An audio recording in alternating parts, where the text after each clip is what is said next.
जय श्री कृष्ण महाराज जी, जय श्री कृष्ण, दंडवत प्रणाम, जय सिया राम।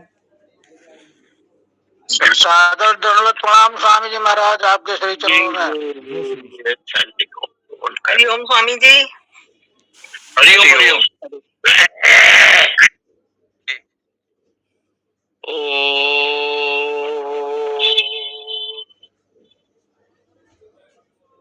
बंसी विभूषित गरान नवनीरदाभात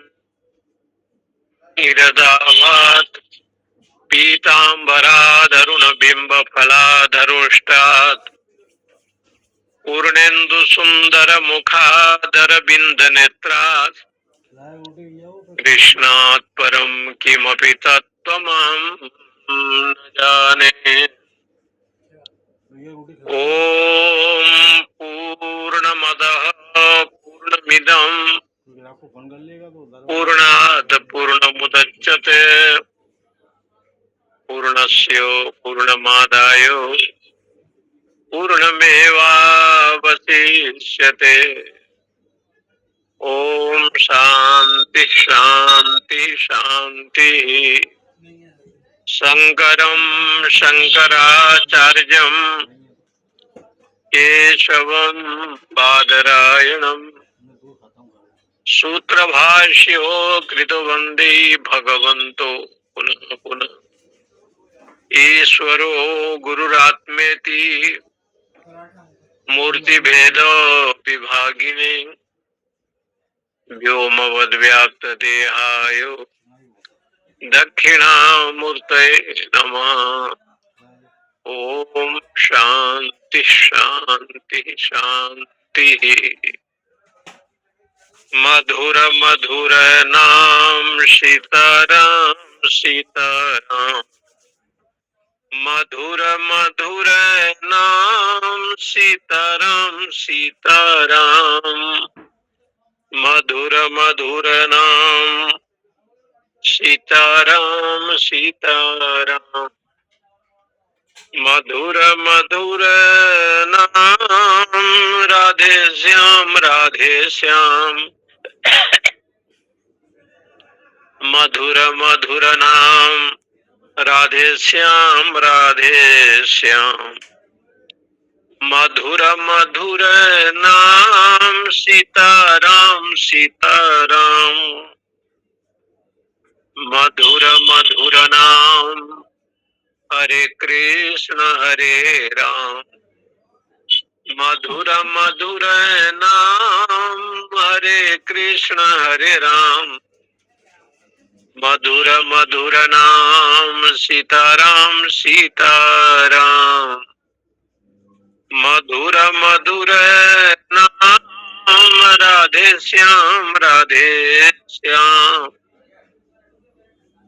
मधुर मधुर नाम राधे श्याम राधे श्याम। मधुर मधुर नाम सीताराम सीताराम। यस्तु सर्वाणि भूतानि आत्मन्येव अनुपश्यति सर्वभूतेषु चात्मानं ततो न विजुगुप्सते। ईशावास्य उपनिषद वाजसनेय संहिता के अंतर्गत पठित है, जहाँ पर ब्रह्म तत्व का विचार ऋषियों ने किया है। छठवां मंत्र में ये बताया कि साधक एक ऐसे स्थिति में पहुंचता है जैसे किसी को पीलिया रोग हो तो उसके आंखें पीला हो जाती है। अब पीलिया रोग ये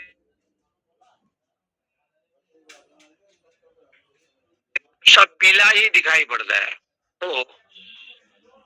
तो उसको जिधर भी देखता है, जहां भी देखता है, उसको पीला पीला दृष्टि उसका बन जाता है। ऐसे वो रोग में बताते हैं, पीला लक्षण ही दिखाई पड़ता है। इसी प्रकार से जो साधक है, साधन करते करते, भजन करते करते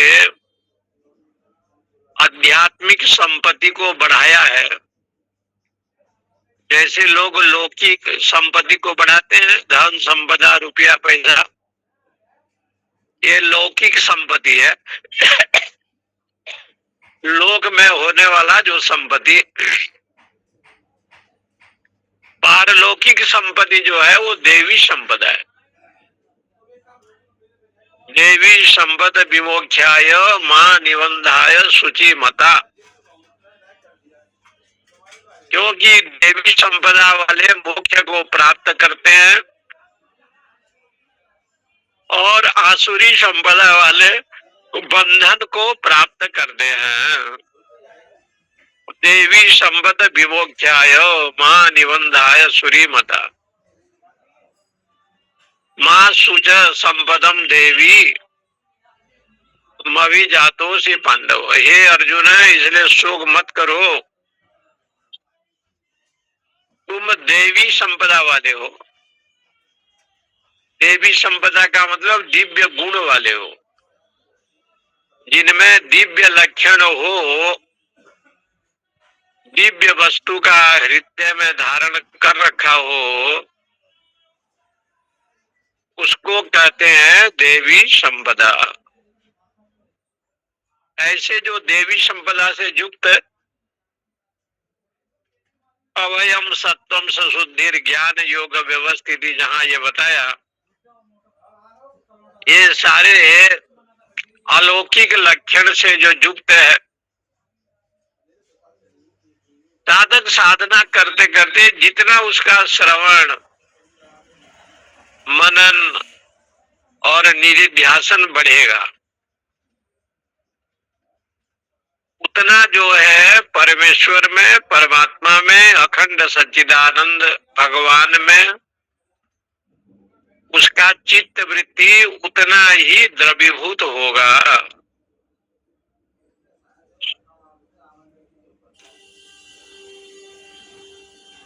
जितना उसको उसके साधन बढ़ेंगे, माने देवी संपदा बढ़ेगा। देवी संपदा का मतलब साधन क्रम दो है ना, एक बहिरंग साधन है, एक अंतरंग साधन है। बहिरंग साधन क्या है वेदांत में, तो कहते हैं बहिरंग साधन ये जो खसट संपत्ति, मुमुक्षुता, विवेक, वैराग्य जितने है ना, ये बहिरंग साधन बताया। और अंतरंग साधन जो है श्रवण मनन निधिध्यासन को बताया। श्रवण है, मनन है, निधिध्यासन है, इसी को अंतरंग साधन कहते हैं। तो साधक में क्या है, बहिरंग साधन तो रहता ही है, विवेक वैराग्य, क्योंकि जब वो सत्संग करता है तो विवेक का जन्म होता है, नित्य अनित्य वस्तु का ज्ञान होता है, सत्य असत्य का विवेक होता है, क्योंकि सत्संग के द्वारा विवेक का जन्म होता है और विवेक से वैराग्य होता है। जब विवेक हो जाए तो वैराग्य हो जाएगा। इंद्रियों में जो विषय वृत्ति है ना, उसको छोड़ने की इच्छा करता है। संसार को दोष युक्त देखता है, संसार को गुणमय नहीं देखता। ये प्रपंच संसार को दोषमय देखता है। इंद्रियेषु दोषो आविष्करणम वैराग्यम, वैराग्य का लक्षण यही है। इंद्रियों में जो बहिर्मुखी वृत्ति में इंद्रियां जा रही हैं, उसमें दोष देखना और अंतर्मुखी वृत्ति बनाना, यही वैराग्य का स्वरूप है। ये वैराग्य का स्वरूप। इसलिए चित्त में जब वैराग्य आ जाता है तो मोक्ष की इच्छा प्राप्त करना स्वाभाविक है, जिसको मुमुक्षुता कहते हैं।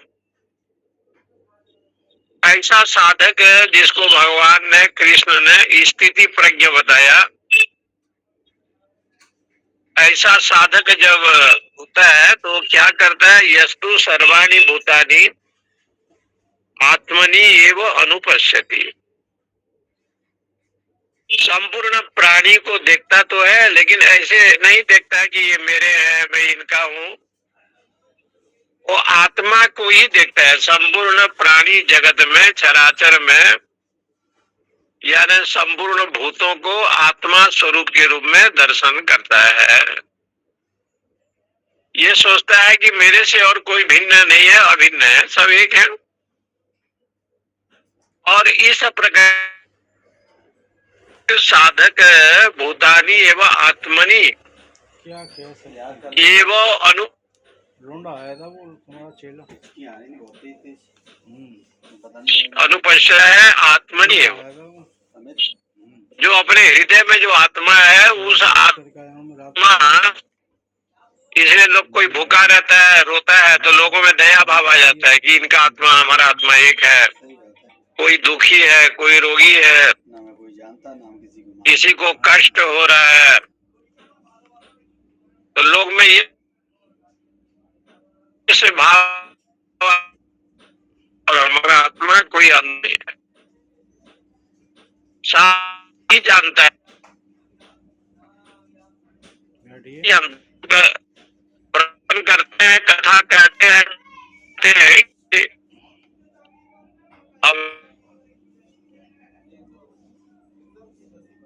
मिल करके जब को युद्ध में पत्र किया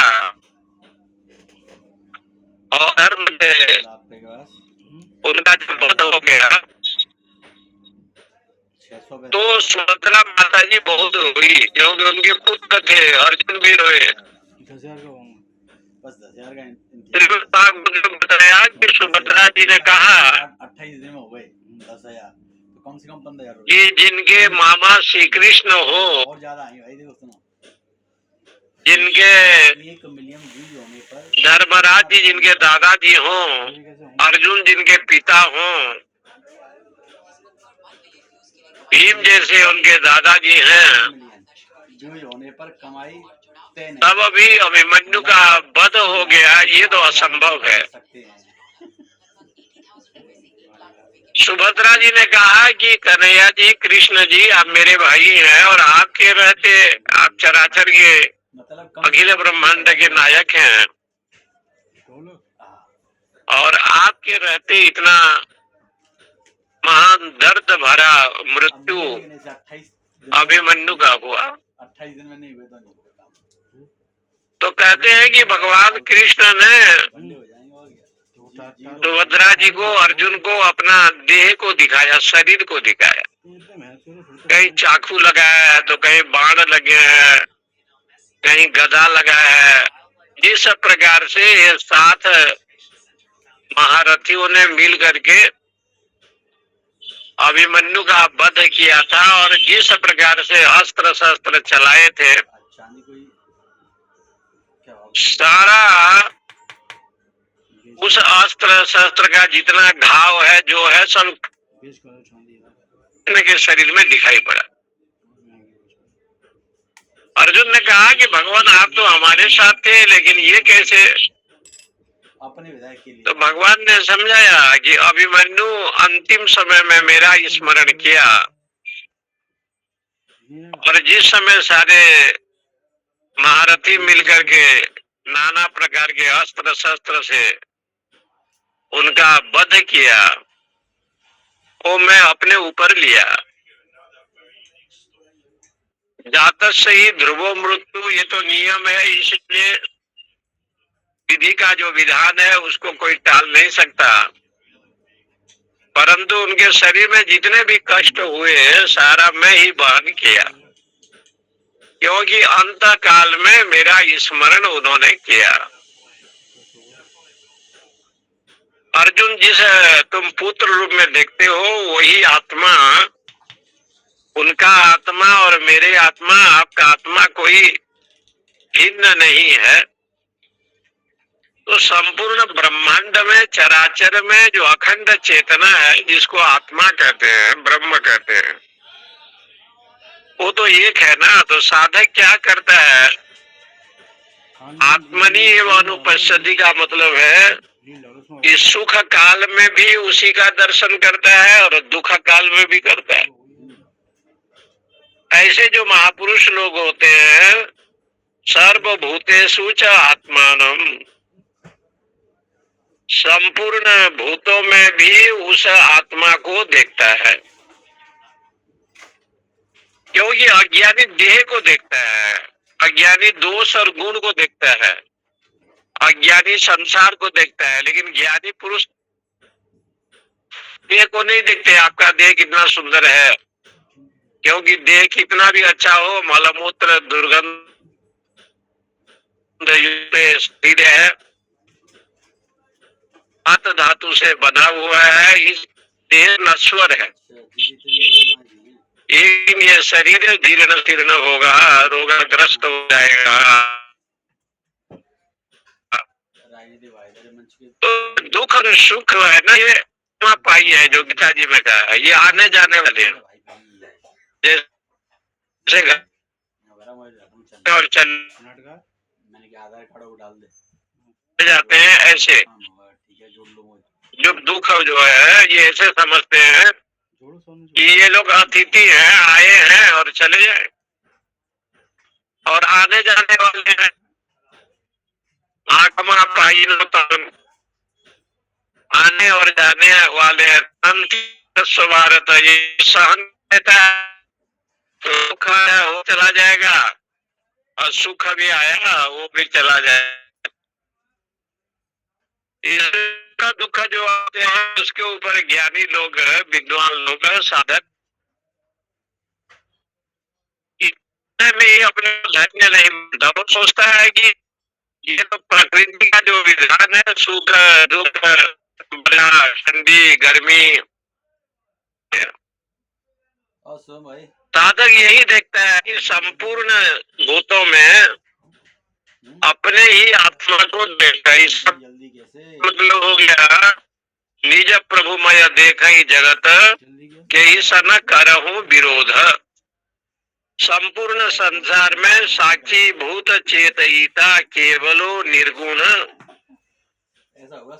अनेन स्वरूपेण अव्यक्तादीनि स्थावर अंतानाम अहमेव आत्मा इति सर्वभूतेषु च आत्मान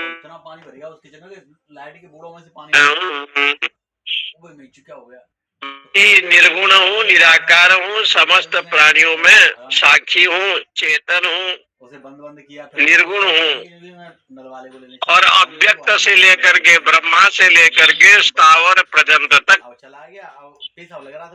जितने भी ये संसार का विषय है, सब में तो वही ओतप्रोत है।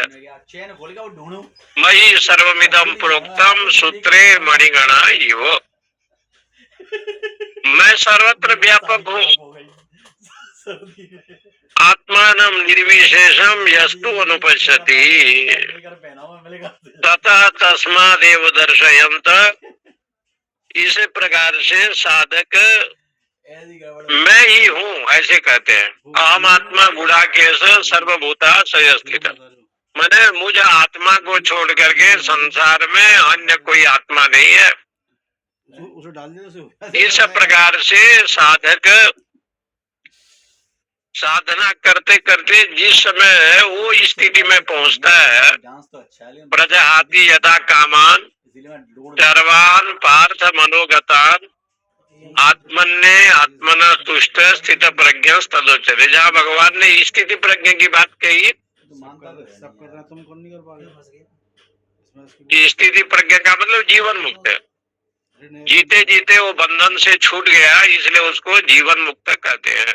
मुझे दिखाओ क्या फंस रही है। अरे ऐसे साधना की बात जहाँ भगवान ने कहा कि प्रजाति यदा कामन, सारा कामना को छोड़ देता है, कामना को छोड़ देता है। जैसे कोई कहा कि मैं अजर हूँ, अमर हूँ, अविनाशी हूँ, इधर से डालो। ये तो आत्मा के तल पर आप कहेंगे तो सत्य है, लेकिन देहादी के रूप में कहेंगे तो असत्य है। देख देहादी तो मरण धर्म है, देह के तल पर कहेंगे तो ये संभव नहीं है, क्योंकि देह संसार ये तो सब विनाशी वाले हैं। अविनाशी तो एकमात्र ब्रह्म है, आत्मा है, ये आज तो भाई भगवान अविनाशी है। ये किसी ने चिदानंदमय देह तुम्हारी ये पिक्चर क्वालिटी और विगत विकार जान अधिकारी, सही है। तुम्हारा फोटो है इसमें? हाँ मैं ही तो डाल ऐसे शास्त्रों में बताया कि विगत विकार वो इस स्थिति में पहुंच जाता है ना, जैसे रामकृष्ण परमहंस के विषय में भी लग रहा है। ये सबको ज्ञान है कि उनके गले में थोड़ा कैंसर हो गया था। इतने बड़े महापुरुष साधक जोगी, यही से खोल। लेकिन रूग्णग्रस्त जब हो गए तो सब लोगों ने कहा कि माता जी से कहें, इसमें दाढ़ी नहीं है। हाँ उसी तो परमहंस जी ने कहा कि माता जी को सब पता है, वो सर्वज्ञ है, अंतर्यामी है, वायरल हो जाएगी, भेजो जो बढ़िया करके भेजो। क्वालिटी नहीं, बिना क्वालिटी जानती है जगदम्बा को क्या पता नहीं है, सारा तो उनकी कृपा है।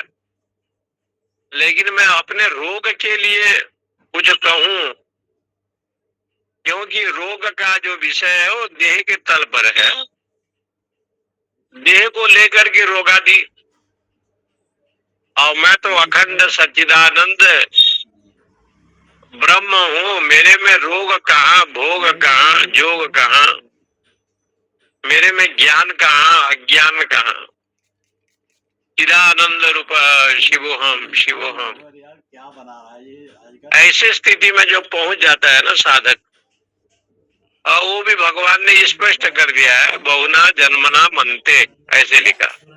बहुत जन्म जन्मांतर के साधना करते करते ज्ञानवान माम प्रपद्यते, जब ज्ञान वाला हो जाता है, अपरोक्ष ज्ञान की अनुभूति जब उसको हो जाए,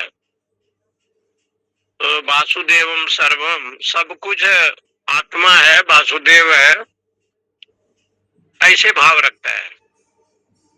इसलिए सब आत्मा का वो जो साधक है ना, वो महान आत्मा है। महात्मा का अर्थ है महान आत्मा, महान आत्मा है, जो भेजना तो साफ से। जिनकी दृष्टि में सब कुछ ब्रह्ममय है, राममय है, कृष्णमय है, शिवमय है। ऐसे भाव जो रखते हैं, जो आपका इष्ट देव है, आप वृंदावन बिहारी के भक्त हैं तो वही इष्ट देव है, राम के हैं, कृष्ण के हैं। वेदांत तो यही कहता है कि सर्व खलु इदम ब्रह्म, एक शब्द में पूरा कर दिया वेदांत कि सब कुछ तो ब्रह्म है, व्यापक है। तो यहाँ पर ये शब्द का प्रयोग आता है कि परमहंस जी ने कहा कि देह को लेकर के रोग हो सकता है, भोग हो सकता है, देह को पापी पुण्यात्मा, सुखी दुखी, ये मन का जो विषय है ये संभव है, लेकिन आत्मा को लेकर के कोई संभव नहीं है। मैं तो आत्म स्वरूप में स्थित हूँ। ऐसे प्रयास सारा करने होता है। ऐसे कैलाश आश्रम में, ऋषिकेश कैलाश आश्रम में बहुत पहले एक महाराज जी थे, नाम था छोटे महाराज जी। उसको लोग स्वामी जी को हरिहर तीर्थ के नाम से कहते थे, लेकिन नाम पड़ गया था छोटे महाराज जी। जो फोटो लगाओ सबसे। उनको इतना विरक्त महापुरुष थे कि जब वो मंडलेश्वर बनाने के लिए चले तो कैलाश आश्रम छोड़ करके चले गए। फोटो लगाओ। फिर समझा करके, बहुत समझा करके लाए, निवेदन किया कि आप कैलाश में रहें। वो स्वामी जी का सुबह से उठ करके शाम तक केवल वेदांत का ही स्वाध्याय कराते थे, तो पागल है वो नौकर होगा इनको दिमाग है इसका दूसरे का स्वाध्याय नहीं। कभी आया हुआ पूरे दिन लगा रहता माया माया में बार बना माया में और सारे ग्रंथ है, प्रस्थानत्रयी बड़े बड़े ग्रंथ को पढ़ाते थे। दैव संयोग से जब रुग्ण हो गया शरीर माया में फंसा है इंसान, ये तो माया है। तो यही समझाते थे, गुणा गुणेषु वर्तन्ते इति मत्वा न सज्जते, नैव किंचित करोमीति युक्तो मन्येत तत्वविद। मैं कुछ करता नहीं, न करता हूँ न भोगता हूँ। पश्यन श्रवण स्पर्शन, खाते पीते सोते बैठते जितना भी है, गुणा गुणेषु वर्तन्ते इति मत्वा न सज्जते, सब अपने अपने गुण में बरत रहे हैं, यही भाव रखते थे पूज्य स्वामी छोटे महाराज जी। बड़े अद्भुत महात्मा थे और विरक्त थे। मेरे कहने का मतलब ये जो श्लोक यहाँ ये मंत्र जो आया है ना, ये यस्तु सर्वाणि भूतानि आत्मेव अनुपश्यति सर्वभूतेषु चात्मानं ततो न बीजुगुप्सते, ये जो मंत्र का प्रयोग यहाँ आया, इस संपूर्ण भूतों में आत्मा को देखता है और अपने आत्मा में संपूर्ण भूत को देखता है। माने ये सोचता है कि मुझसे अलग नहीं है, सर्वज्ञ भाव रखता है और सर्वात्म दर्शन करता है। मेरे से कोई अन्य नहीं है, मेरा जो आत्मा जो अखंड है हृदय में विराजमान है, वही तत्व सर्वव्यापक है। इसलिए मुझ आत्मा और अन्य से कोई अलग नहीं है, एक ही है। ऐसे जो साधक होते हैं उसके लिए गीता जी में बहुना जन्मना मनते ज्ञानवान माम प्रपद्यते वासुदेवम सर्वम इति स महात्मा सुदुर्लभ। ये श्लोक से देखो उनका उत्तर दिया भगवान ने। और दूसरे रूपांतर में कहा कि साधक जब स्थिति प्रज्ञ हो जाता है, उसका प्रज्ञा स्थिर हो जाता है, वो स्थिति प्रज्ञ तब माना जाता है जब प्रजाति यदा कामा, जिस समय उसके कामना कुछ रहता नहीं, न स्वर्ग की न नरक की न वैकुंठ की न संसार के मान की सम्मान की अपमान की, कोई कामना। इसलिए आप सब कथा सुनते हैं कि कोई कामना नहीं रहता। श्री हनुमान जी जब भी किसी को दर्शन दिया तो अपने स्वरूप में नहीं दिया। राम जी से मिलने गए तो ब्राह्मण के वेश में, और भगवान राम जी से उन्होंने पूछा भी, कठिन पद को मल पद गामी कवन हे तो फिर बन स्वामी। प्रश्न ऐसे पूछा कि आप किस कारण से वन में घूम रहे हैं। कैसे लग रहा है? अब हनुमान जी तो ब्राह्मण वेश बन करके आए थे और वही प्रश्न पूछा, स्मार्ट है कि नहीं? कठिन पद को मल पद गामी, आपका चरण बहुत कोमल है। ये श्री हनुमान जी को पता था कि इनके चरण पादुका भरत जी ले गए। अब तो चरण पादुका इनके पास नहीं है, पैदल घूम रहे हैं बनारस में। लेकिन फिर भी पूछा, रास्ता बड़ा काठिन्य है और आपका चरण बड़ा कोमल है, क्योंकि आप चरण पादुका खड़ाऊ यानी जूता दूसरी हो गया, कुछ भी नहीं पहने हैं, खाली पैर घूम रहे हैं। क्या नाम है तुम्हारा? इसलिए तर्क था कि आप जो चरण पादुका जिनको दिए, आप अनन्य भक्त भरत, क्योंकि भरत है भगवान के चरण पादुका को माथे पर लेकर के अयोध्या की भूमि पर आप गए, नंदी ग्राम में रह करके तपस्या की, चरण पादुका को राजा बनाया। जैसे श्री हनुमान जी गुप्त रूप से आए थे तो राम जी ने भी वही उत्तर दिया। देखिए जैसे व्यक्ति का जिज्ञासा होता है ना, भगवान उसको वैसे उत्तर देते हैं। रिकॉर्डिंग कर लूं। अच्छा एक उन्होंने कहा कि हम दशरथ जी के पुत्र हैं, हम दशरथ के जाए, पीतु वचन मानी बनाए। एक हिंदी का गाना सुना दो कोई अच्छा सा। पिता के वचन को मान करके वन में आए हैं। हमारा नाम राम है, इनका नाम लखन है। हाँ यहाँ ताजी निशी तरफ बैठे ही हमारे पत्नी वैदेही का अपहरण हो गया है और उसको ढूंढने के लिए हम चले। भगवान जैसे उत्तर दे रहे हैं, हनुमान जी वो सुन रहे हैं। हनुमान जी नहीं कह रहे कि हम हनुमान हैं, दिल है छोटा और राम जी भी नहीं कह रहे हैं कि हम ब्रह्म हैं। छोटी सी आशा। तो प्रश्न जैसे था ना, उत्तर भी ऐसे भगवान ने दिया। यदि वो प्रश्न अंतर्मुखी वृत्ति से होगा, क्या गाना गाती है? ध्यान पूर्वक होता, तो लिखा है कि आवाज ये बात। भगवान की इस वाणी को सुन करके अच्छा बात। श्री हनुमान जी जब ध्यान लगाया तो उनको राम लखन सीता जी का दर्शन हुआ, तो अपने प्रभु को पहचाने। तो वेदांत शास्त्र भी पहले इस बात को सिद्ध करते हैं कि आपका सीधे सीधे अर्थ है तो साक्षात ब्रह्म अपरोक्ष है, अपरोक्ष अनुभूति आप करो, ऐसे नहीं कहते। वो कहते हैं कि धीरे धीरे साधन करते करते आपके मन को, विषय को विषयाकार वृत्ति से हटाइए, और जब विषयाकार वृत्ति से हट जाएगा तो कैसे हटेगा? तो कहा प्रजाहाति यदा कामना, जिस समय साधक कोई कामना नहीं करता, यहाँ तक लिखा है कि खाने पीने सोने बैठने की कामना नहीं करता कि क्या भोजन मिलेगा, कहाँ रहेंगे, कहाँ हम जाएंगे, ऐसे कामना नहीं करता।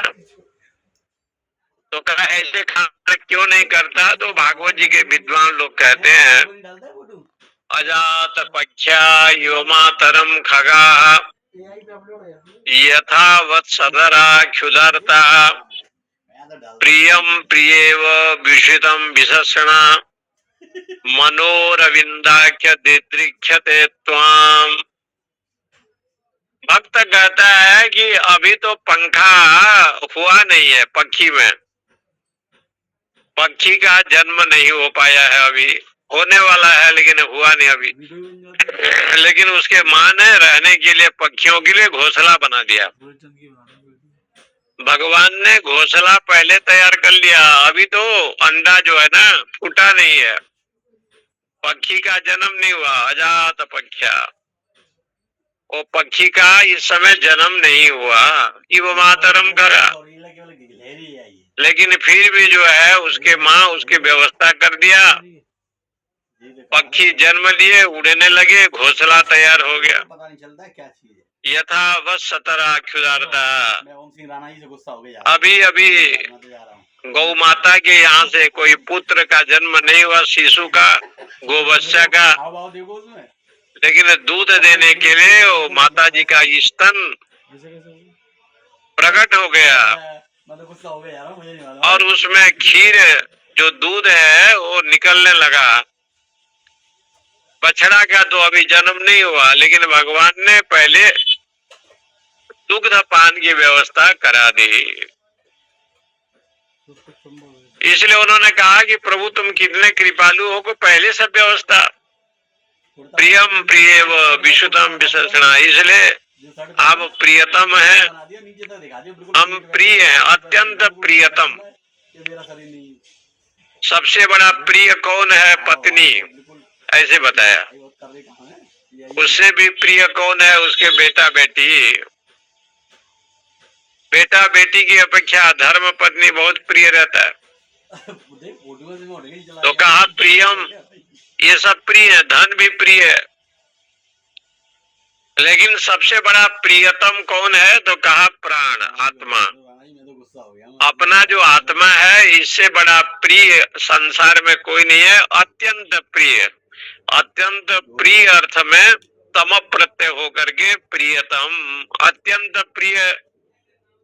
प्रिय तो सब है, धन भी है, धान्य भी है, घर भी है, पत्नी भी है, पुत्र परिवार भी है, लेकिन अत्यंत प्रियतम एकमात्र है, वो है अपना प्राण, जिसको आत्मा कहते हैं। उससे बड़ा प्रिय ये संसार में और कोई नहीं है। इसलिए भगवान को कहा गया प्रियतम, प्रियम प्रियतमम दूषितम विशेषणा मनोरविंदाक्ष दिदृक्षते त्वाम। इसलिए आपके अरविंद चरण में हमारा मन लगे, यही कृपा करना। हीरे की थी। मनोरविंदाक्ष, अरविंद चरण में, कमल चरण में मेरा मन लगे। ऐसे ही मोतियों अजात पख्या युव मातरम खगा, बहुत प्रसिद्ध श्लोक है। आगे नीचे। अब ऐसे शायद वृत्रासुर ने कहा है, ऐसे भागवत जी का एक श्लोक है ये। और लैब में वृत्रासुर जब मृत्यु का घड़ी आया तो भगवान को निवेदन किया है, अभी उस पे विचार वो चल रहा है। अजात पख्या युव मातरम खगा कहकर।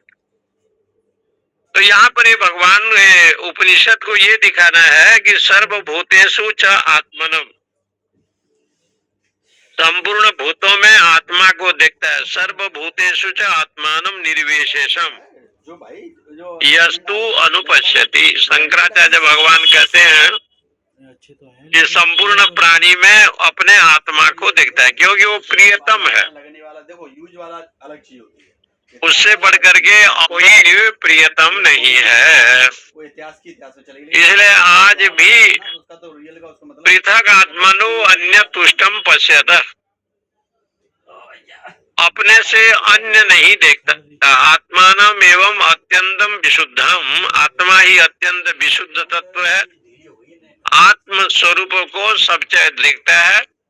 यही क्रम यहाँ पर है। ईशावास्यम इदम सर्वम यत् किंच जगत्याम जगत, संपूर्ण संसार ईश्वर से ओतप्रोत है। ईश्वर माने चेतन, अखंड चेतन, सच्चिदानंद स्वरूप, उससे ओतप्रोत है। उसको छोड़ करके अन्य कुछ भी नहीं है। उस आत्मा का दर्शन वो साधक करता है। आत्मानम एवं अत्यंतम विशुद्धम निरंतरो पश्यतो, ये नित्य निरंतर उसी में देखता है। इसलिए जब उसके दृष्टि में अपने आत्मा को छोड़ करके अन्य कोई नहीं, तो घृणा कहां से करेगा। ततो न बीजुगुप्सते, इसलिए वो घृणा नहीं करता।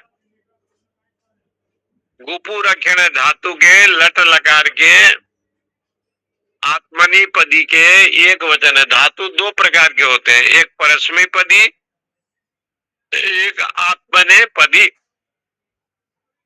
राम खादती, ये खादती जो आया ये लट लकार का एक वचन है, परस्मै पदी, राम खाता है। और यहाँ जो है बीजुगुप्सते, ये लट लकार का एक वचन तो है, आत्मनिपदी है। व्याकरण में धातु दो प्रकार के माने गए हैं, परस्मै पदी और आत्मने। दूसरे के लिए जो होता है उसको परस्मै पदी कहते हैं, और अपने के लिए जो होता है उसको आत्मनेपदी कहते हैं।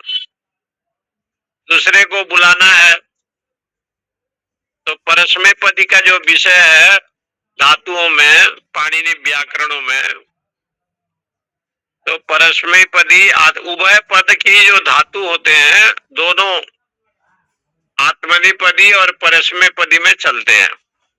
एक एक धातु जो होते हैं एक रूप चलेगा, जैसे दो रूप में नहीं जाएगा। तो ये बीजुगुप्सते जो गुपु रक्षण धातु जो है ना, ये गुपु रक्षण है, ये लट लकार के आत्मनेपदी का एक वचनांत का रूप है।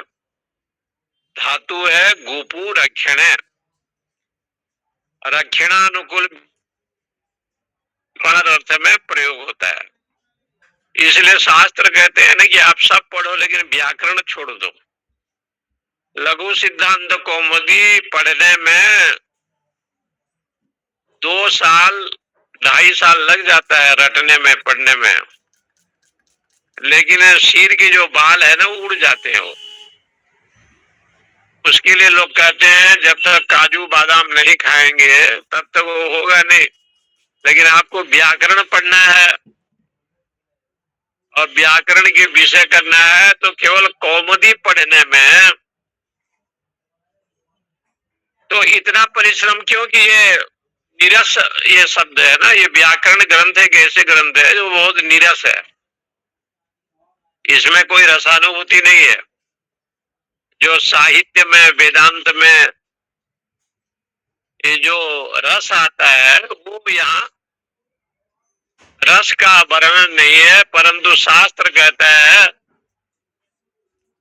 कि व्याकरण के बिना वो आदमी मूक हो जाता है। जैसे गूंगा कुछ बोल नहीं पाता, ऐसे एक व्याकरण भी ऐसे ग्रंथों में है। ये केवल साधु महात्मा का विषय नहीं है, अच्छे अच्छे जो सदगृहस्थ लोग हैं उनका भी विषय है व्याकरण। इसलिए व्याकरण शब्द ये है कि बीजुगुप्सते, बीजुगुप्सते माने बी उपसर्ग लग गया धातु का अर्थ बदल जाता है। उपसर्गेण धात्वार्थो बलाद अन्यत्र नियते, उपसर्ग से धातु का अर्थ बदल गया। प्र उपसर्ग लगाए धातु से प्रहार हो गया, बी उपसर्ग लगाए बिहार हो गया, निर उपसर्ग लगाए तो निरहार हो गया। तो एक ही धातु है, एक ही प्रत्यय अलग अलग है और उपसर्ग से धातु का अर्थ बदल गया। इस नियम के अनुसार उपसर्गेण धात्वार्थ बलाद अन्यत्र नियते, उपसर्ग से धातु का अर्थ अलग हो गया तो बन गया बीजुगुप्सते। यस्मिन् सर्वाणि भूतानि आत्मेव भूद्विजानतः तत्र को मोह कः शोक एकत्वमनुपश्यत। बहुत सुंदर ये मंत्र है, 7वां। यस्मिन् सर्वाणि भूतानि आत्मेव अभूत बीजानत तत्र को मोह कः शोक एकत्वम।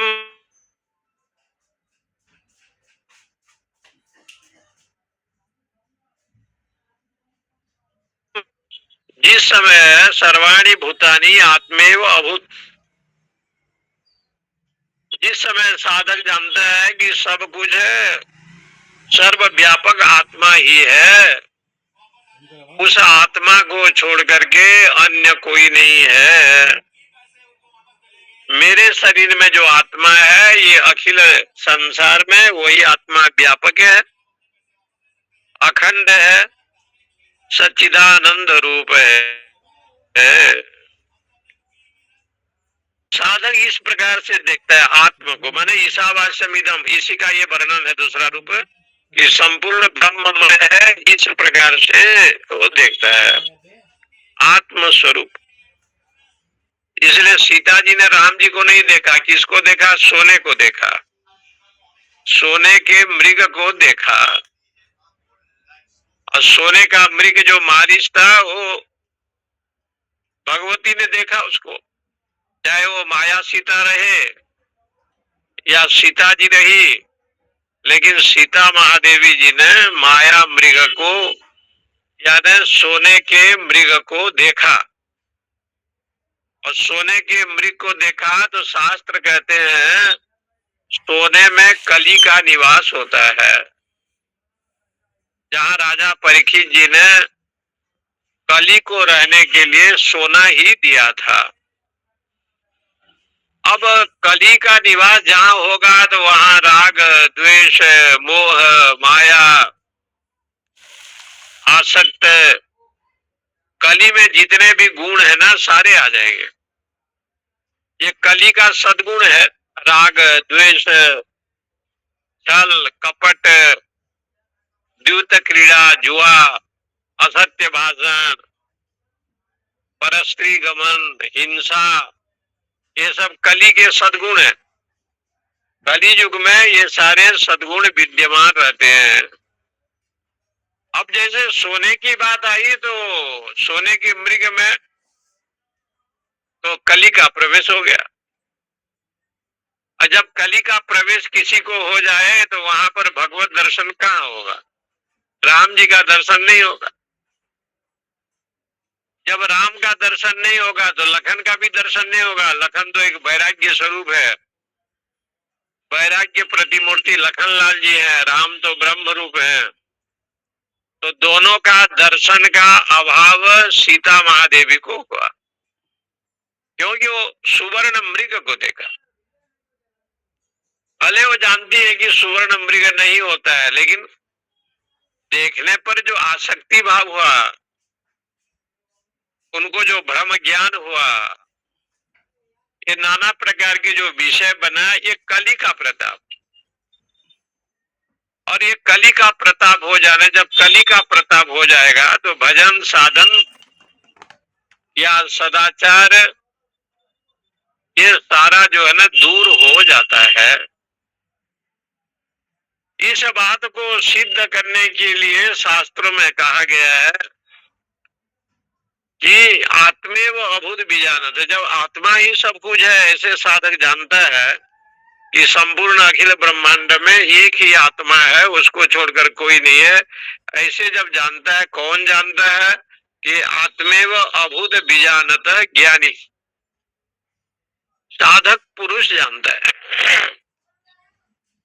सर्वाणी परमार्थ आत्म दर्शनात्, ये लिखते हैं शंकराचार्य भगवान। लिखते हैं कि संपूर्ण संसार को परमार्थ आत्म स्वरूप में दर्शन करता है। अभूत आत्मा एवं समृद्ध, आत्मा को छोड़ करके अन्य और कुछ नहीं है। परमार्थ वस्तु विज्ञान विजानतो हो, सब कुछ आत्म भाव में है। इसी प्रकार से जब जानता है, तस्मिन काले तत्र, उस समय वो साक्षात करता है ना। क्योंकि साधक लोग जो होते हैं ना, अपने देह में पहले देखते हैं, अपने देह के अंदर, हृदय के अंदर। इसलिए भगवान ने अभयम सत्वम सशुद्धि ऐसे पहले ये दूसरा लक्षण बताया। अभयम माने द्वैत का अभाव। द्वैत में भय होता है, अभय कहाँ होता है? अद्वैत में। जब अद्वैत आत्मा को जानने के लिए चला तो दूसरा लक्षण सत्वम सशुद्धि ऐसे बताया। हृदय अंतःकरण की पवित्रता। काम क्रोध लोभ जो आते हैं, इनमें धर्म पूर्वक काम क्रोध लोभ का सेवन करना सत्व की संशुद्धि है। शास्त्रों में ऐसे आया, धर्म पूर्वक काम क्रोध लोभ को समझना। काम भी आए तो धर्म पूर्वक सेवन करे, क्रोध भी आए तो धर्म पूर्वक सेवन करे, अधर्म का बढ़ोतरी न हो। लोभ भी आए तो धर्म पूर्वक, लोभ में धर्म क्या होगा? लोभ करे तो भगवान के चरणारविंद में करे, सात्विक पूंजी में करे, दैवी संपदा में करे। इसलिए काम क्रोध लोभ ये तीनों को बताया। धर्म विरुद्ध भूतेषु कामोस्मि भरतर्षभ, धर्म से अविरुद्ध जो काम है वो मैं हूं, ऐसे शास्त्रों में बताया। धर्म से अविरुद्ध जो विषय है वो मैं हूं, ऐसे शास्त्रों में ये बताया है। लोग आए हैं क्या? तो धर्म से अविरुद्ध जो काम है वो मैं हूं, ये भाव जो है ना गीता जी में दिया। धर्म विरुद्ध भूतेषु कामोस्मि भरतर्षभ। इसलिए यहाँ पर कहते हैं कि सर्वाणि भूतानि आत्मेव अभूत बीजानत। आचार्य शंकर जी भाष्य में लिखते हैं, सर्वाणि परमार्थ आत्म दर्शनात्, आत्मेव अभूत, आत्मा ही सब कुछ है। इस प्रकार से ज्ञान हो गया जिनको अनेक जन्म जन्मांतर के तपस्या के प्रभाव से, भजन के प्रभाव से, साधन के प्रभाव से जिस समय साक्षात्कार हो गया, सब कुछ आत्मा है, ब्रह्म है, ऐसे जिनको हो गया साक्षात्कार तो कहते हैं तत्र को मोह कह शोक। उसके जीवन में मोह कहाँ से आएगा, शोक कहाँ से आएगा? मोह भी नहीं आएगा क्योंकि देहासक्त नहीं होगा ना।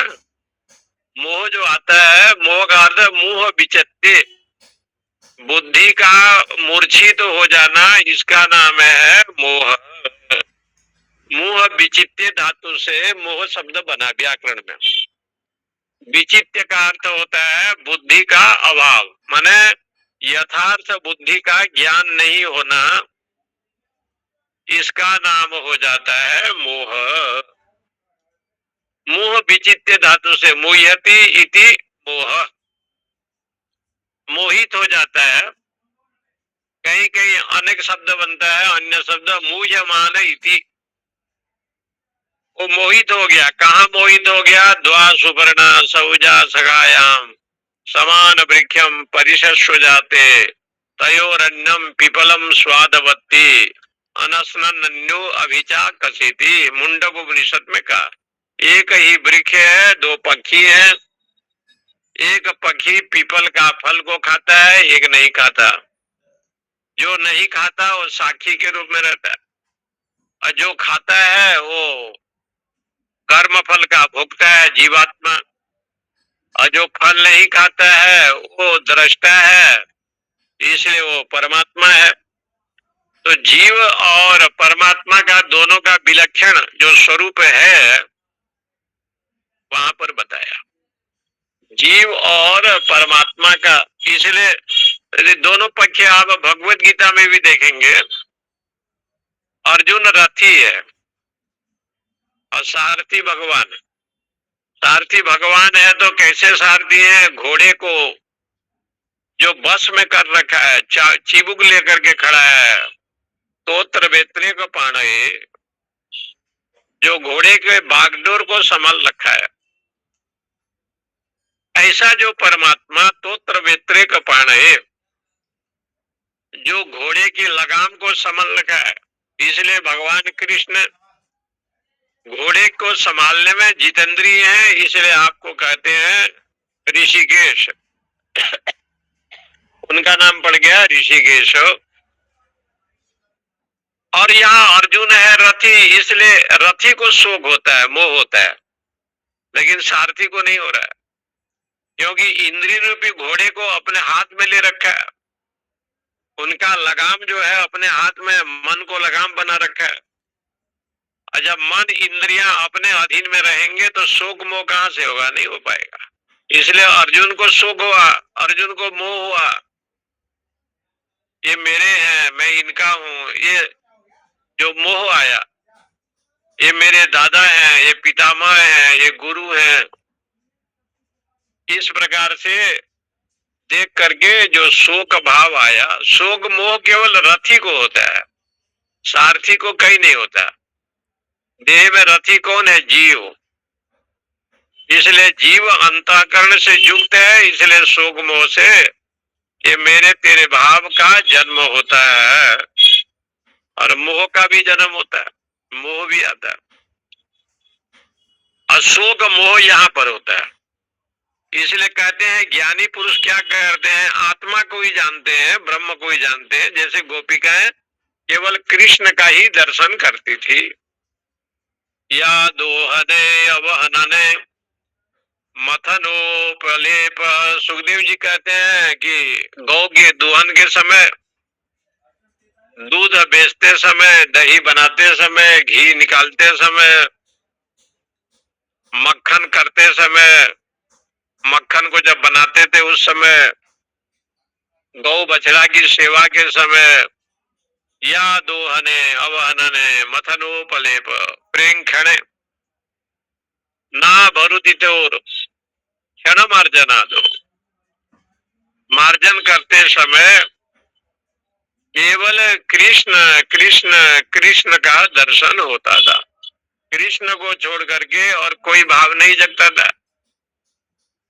जैसे बनिया आदमी, व्यापारी रोटी खाते समय, सोते समय, बैठते समय उसके अलमारी में जो बंडल रखा है गोदरेज में, वो नोट को ही दिखाई पड़ता है उसको। व्यापारी है, चिंतन केवल नोट का, बात भी करेगा तो नोट में जाएगा, घर द्वार परिवार में रहेगा तो पैसा में जाएगा। उसका जो दृष्टि है केवल धन में रहेगा। लोभी ही प्रिय जिमिदाम, काम ही नारी प्यारी जिमी, लोभी प्रिय जिमिदाम, तिमि रघुनाथ निरंतर, प्रियला गहु मोहि राम। ऐसे भाव उसके जीवन में आ जाता है। इसलिए जो है यहाँ पर लिखते हैं कि तत्र को मोह का शोक, तत्र को मोह, तत्र शब्द का अर्थ होता है जो जिसकी दृष्टि में सब कुछ परमेश्वर है। यहाँ शंकराचार्य भगवान ने बहुत सुंदर बात कही है। ये जो मोह और शोक है, मोह कहाँ बना? मोह विचित्य, ये धातु से मोह बना। इसका मतलब हो गया बुद्धि का मूर्खता, माने बुद्धि जब व्यामोहित हो जाता है, बुद्धि जब बिगड़ जाता है तो मोह का जन्म होता है। और शोक क्या है? ये धातु है सूच शोके। शोक क्यों होता है? तो ये लिखा है कि मनुष्य और या स्त्री, नारी और पुरुष जब भी जन्म लेगा तो पहला रोना प्रारंभ करता है। यदि बच्चा जन्म लेगा पुरुष का या देवी शरीर का तो रोएंगे वो लोग। और अन्य जो पक्षी इत्यादि होते हैं, सिंह भालू होते हैं, अन्य जो जीव होते हैं ना, जन्म लेने से रोते तो नहीं है। कई ऐसे जोनी है, जैसे बकरे को आप देखेंगे, कुत्ते को देखेंगे, कई ऐसे जोनी है जो जन्म लेने से खेलने लग जाते हैं एक दिन दो दिन में। लेकिन पुरुष और नारी यदि जन्म लेगा तो पहले रोना प्रारंभ करता है, पहले वो शोक करता है। अन्य जो 84 लाख सहस्त्र योनि में कुछ ऐसे योनि है जिसमें रोता नहीं है, ऐसे दिखाया तो लोग रोते नहीं है। केवल एक व्यक्ति, केवल पुरुष ऐसे है जो रोता है। अन्य जोनी में वस्त्र भी लोग नहीं पहनता, जैसे भालू है, घोड़ा है, सिंह है, गधे, कुत्ते, अन्य जितने जोनी है, चींटी, बिच्छू, सांप। लेकिन ये मनुष्य जोनी एक ऐसे है जो कपड़ा भी पहनते हैं, जो वस्त्र आवरण जिसमें हो गया और जिसमें जन्म से रोना प्रारंभ कर लिया, उसको तो शोक होना स्वाभाविक है। ऐसे भी संतों का अभिप्राय है, बड़े बड़े विद्वानों का अभिप्राय है। इसलिए शंकराचार्य भगवान ने एक शब्द लिखा, बड़ा विचारणीय है, शोकश्च मोहश्च काम कर्म बीजम अजानतो भवति। ये देखो, शोक और मोह कहाँ से होता है? तो कहा कामना से अथवा कर्म से। ये जो आसक्त जो कर्म है, देहासक्त कर्म है, इस कर्म के बीज को लेकर के शोक और मोह का जन्म होता है। अजानतो भवति, एक पंक्ति यही है, ध्यान रखिएगा, काम कर्म बीजम अजानतो भवति। शंकराचार्य भगवान इतना लिखते हैं। कामना को लेकर के और कर्म के बीज को लेकर के शोक और मोह होता है।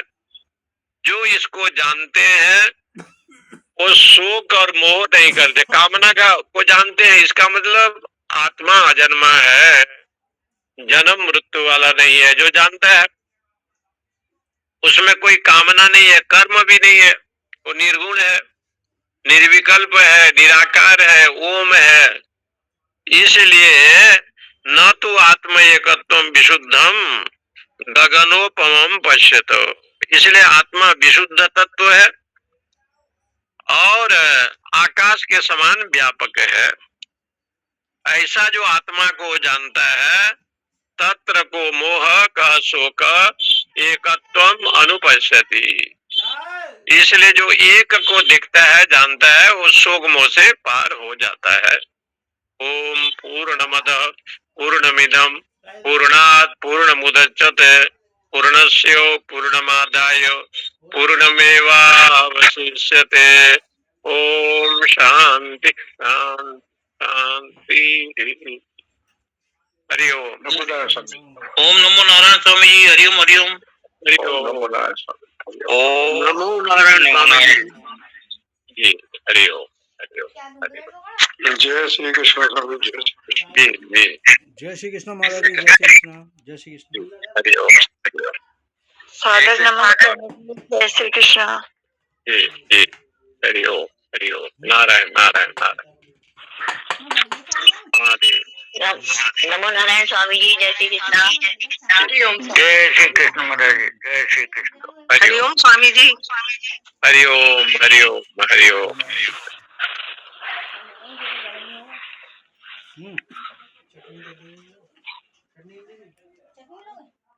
चटनी